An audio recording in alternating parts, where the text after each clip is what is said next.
안녕하세요. 탐색의 시간 태양초입니다. 직장 생활에서 승승장구를 하다 보면 어느 순간 이런 오만한 생각이 들게 마련입니다. 내가 지금 하는 일을 대체할 사람은 없겠지?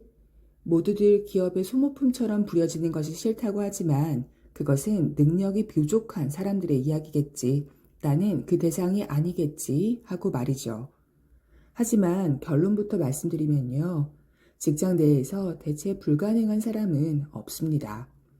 오히려 어느 정도의 기준점을 갖고 사람을 선발하며 이들을 장기간 체계적으로 양성하는 대기업의 경우에는 더욱 그러합니다. 우선은 입사, 승격, 승진 등을 겪으면서 점점 더 능력을 갖춘 사람들만 살아남기 때문이고요. 또 업무적인 역량 중에는 다른 분야에도 통용되는 것이 적지 않거든요. 즉, 한 가지 일을 잘 하는 사람은 다른 일도 잘 할 확률이 높기 때문입니다.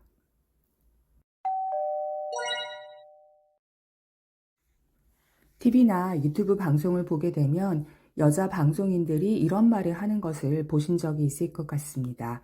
예를 들면 본인은 출산을 한 이후에 보름 만에 복귀했다거나 한 달 만에 복귀했다. 이런 얘기들 말이에요.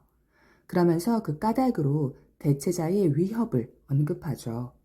만약에 본인이 출산하러 간 사이에 그 일을 대신한 사람이 너무나 훌륭한 성과를 내버리면 스스로가 돌아올 자리가 없을까봐 걱정이 되었다고, 그래서 서둘러 돌아왔다고 하는 그런 의미입니다.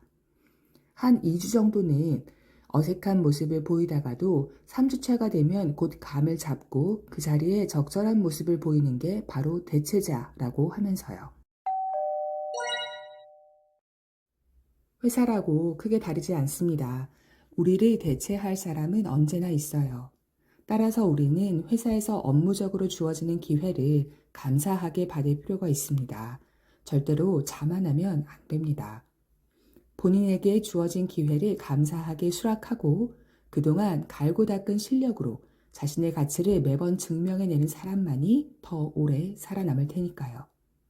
매번 즐거울 수만은 없겠지만 그래도 되도록이면 기쁘고 또 자랑스러운 마음으로 임하시기를 권합니다. 상사가 본인에게 계속 일을 맡긴다는 것은 여러분이 잘하고 있다는 증거입니다. 특히 매번 새롭고 어려운 일들이 맡겨진다면 여러분에게 큰 잠재력이 있다는 의미입니다. 하지만 그러다 보니 가끔은 이러한 상황을 본인이 대체 불가한 인력이기 때문이라고 해석하는 경우가 있습니다. 물론 어느 정도는 맞는 얘기겠죠. 그렇지만 이것을 꼭 기억하시기 바랍니다. 부서장의 의무 중에는 후진 양성, 즉 석세서 양성이라는 것이 있습니다. 자신의 자리를 이어받을 사람을 키워야 한다는 말이에요. 그리고 회사에서는 그 후보의 숫자로 3명을 가이다는 경우가 많습니다. 본인의 대체자를 키우는 것은 부서장의 책임과 의무이기도 하지만 석세서로서 여러 테스트에 임할 수 있는 그런 업무적인 기회를 누구에게 줄 것인가 하는 것은 상사의 특권입니다. 이것을 꼭 기억하시기 바랍니다. 따라서 새로운 일 또는 어려운 일이 맡겨졌을 때 상사와 협상을 한다는 느낌을 주면 안 됩니다. 다시 말하자면 새롭고 어려운 업무를 제안하는 것은 여러분에게 성장하고 증명할 수 있는 기회를 주는 것입니다. 꼭 기억하세요. 대체자는 항상 존재합니다.